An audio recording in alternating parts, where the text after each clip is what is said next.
Welcome to another episode of Watch Me Die. This is outdated, and I'm going to try again to find my way through this area. So, I had just gotten here and found this bonfire and decided I was going to start exploring. I was going to go back where I came from because if you'll remember when I dropped down through the snow, I took the right path. I wanted to go ahead and take the left one. I did that, took out that big wolf, all that stuff. So, but then I died. Or then I went and found the bonfire. So, because I have, despite this thing called Watch Me Die, you've only seen me die once so far, and that was during the multiplayer session I did no intention of being in. So, now we're going to be, traveling a little more. We're going to go back through where that wolf appeared and see what's around there. Now the problem is, of course, I'm going to have to go up through all these trees that I faced before.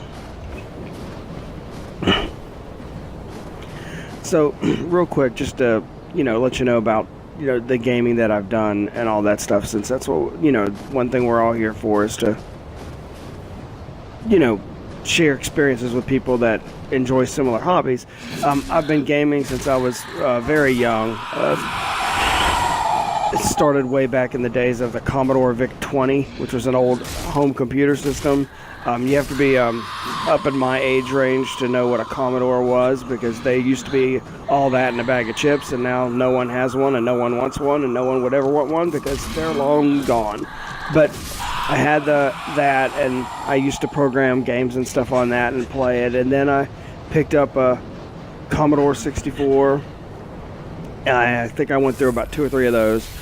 Then I moved on to, after graduating high school, I had the opportunity to either go on a trip to Europe or get a new computer, at the time the Commodore Amiga, which was, at the time, supposedly the most powerful computer ever made. So, me being a big idiot, I chose the Commodore Amiga, and I was never able to do anything with the darn thing, and so, never have gone to Europe. That kind of stinks. But, either way, I was always a PC gamer. I was never really a console gamer until after I was married. I mean, even after I got married, one of the first presents my wife gave me was the original Diablo on PC. So I was always a PC player until eventually my children, at some point, they start getting into gaming and they want a console, and so we get them a Nintendo GameCube. And, they played the fool out of that. They loved games like Animal Crossing and things like that. And I saw a game on there that looked intriguing. I picked up Metroid Prime, and I really liked it. I really enjoyed it. And I'd been playing first-person shooters since the original Doom and Wolfenstein 3D and all that stuff. So it was kind of like a first-person shooter, but more puzzle-based, I guess. But it was still fun. So, I played on console stuff then. We upgraded to a Wii back whenever they were really hard to find. And, I played The Legend of Zelda Twilight Princess on that. And, Mario, Super Mario Galaxy, all that. Long story short, at some point I wanted to, get into console gaming a little more. So I started with the Xbox 360.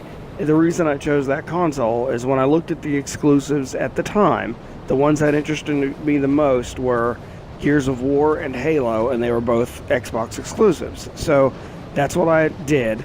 And, those are some of my favorite game franchises to this day.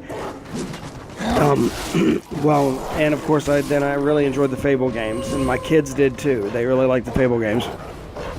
And they got into things like Viva Pinata and stuff like that. So, in the end, my kids just liked Xbox games more. After a while, though, that first Xbox 360, it got the Red Ring of Death, yay. And so we got another Xbox 360, and it eventually also got the Red Ring of Death.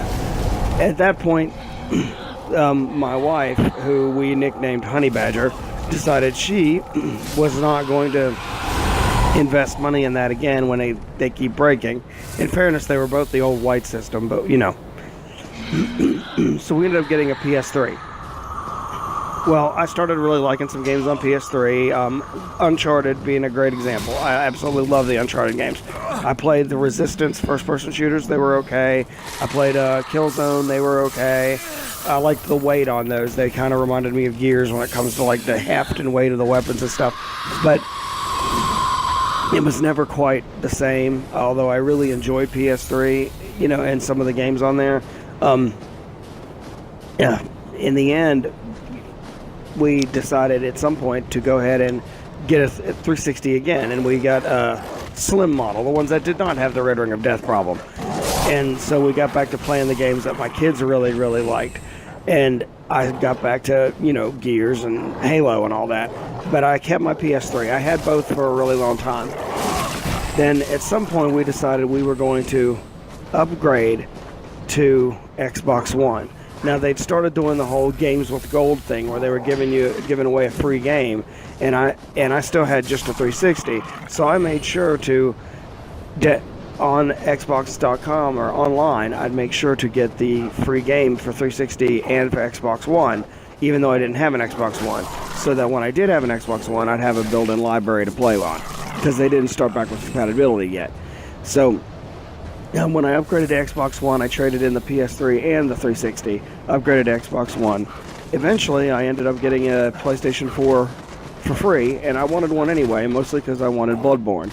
So, and so I, before we get into all that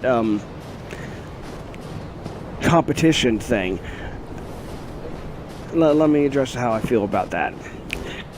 It's fine to like a console because you like the exclusives on it or whatever, and say, you know what, I love Gears of War, you know what, I love Uncharted, or, whatever floats your boat. But this whole console wars thing is more than a little bit stupid. In the end, we're gamers. And being a gamer means, you tend to not necessarily be the most popular dude in school or in the workplace or whatever, especially when you're my age. But two, we share a hobby together. We share an interest, something that brings us together. We shouldn't be finding a reason to tear us apart. So when I say I'm a gamer, I game on everything.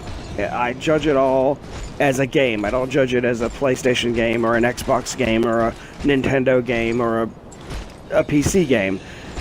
I judge it as a game, and I play it as a game, and if it's fun no matter what it's on. I mean, there are some things about each system that are inherently superior. There are some that aren't. Now, this is the first time I face these enemies. I'll get off my high horse here. This guy looks like an extra from Vikings on History Channel, and but he packs a wallop. And that attack right there, the good thing about that one is he tells it real well. I was able to dodge it. The problem here is I did not dodge that. And I finally lived up to the title of this series, Watch Me Die. So now I've lived up to my promise, and you got to watch me die. Besides that multiplayer thing. So here you saw I skipped out the load screen. I said I was finally going to start doing that, and so here we go. So now I'm actually pretty tempted after facing that guy, thinking maybe I should see what's across the bridge, or, oh, hello, a ladder. Wonder where that leads. But I decided not to do that quite yet. So after I met my demise again, I'm back here, I'm looking at this ladder, but I decide I'm going to wait on that.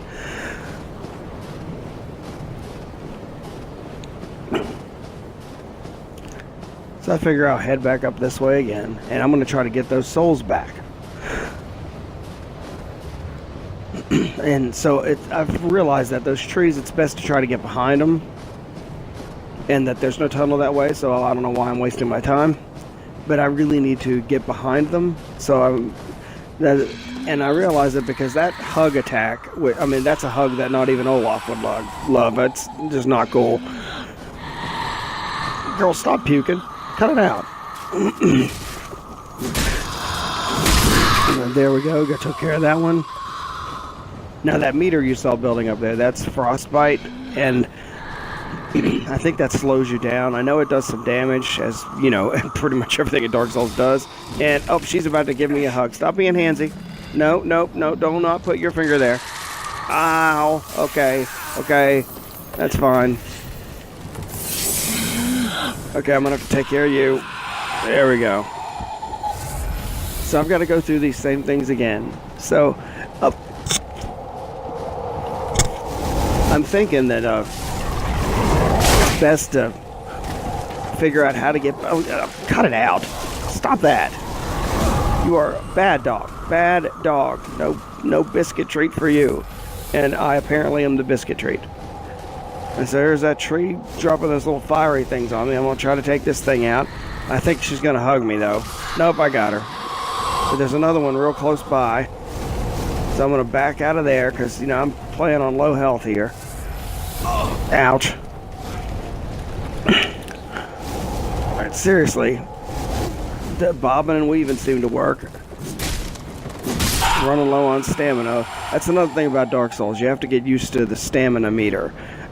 If you're used to a lot of other games where you can just go in and swing to your heart's content, it does not work in Dark Souls. You have a stamina meter, which is something that you can actually upgrade and stuff whenever you spend your souls, but you can only do so much. And once you run out of stamina, until it regenerates to a degree, you're just in trouble. You can't do anything. So I'm going to go back there. I'm going to try to get those souls back yet again. But now I know a little bit more about what's going on. So let's see how this turns out. Get. I mean, these guys are coming at me like I've got a T-bone steak tied around my neck. Stop it. Same to you. Woof.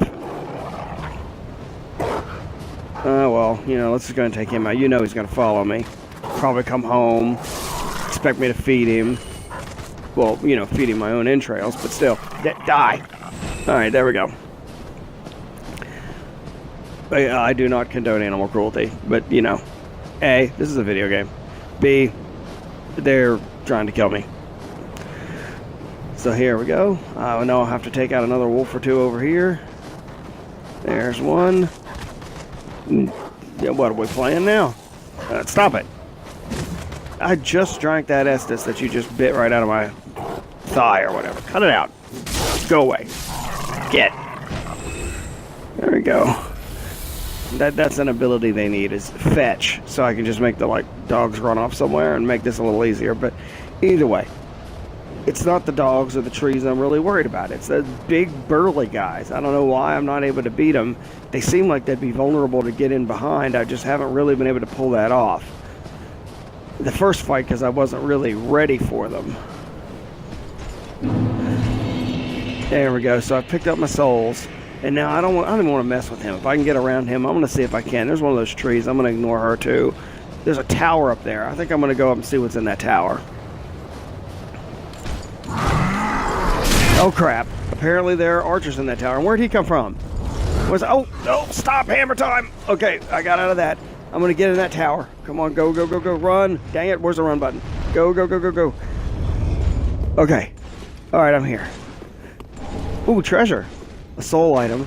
But there's nothing down here. But I bet that guy's going to follow me. So I'm going to come up here and wait for him. Here we go. And, oh, crap. What the? Oh, the guy from upstairs. Jerk. Okay, so I'm going to try to fight him and realize that I'm not doing well.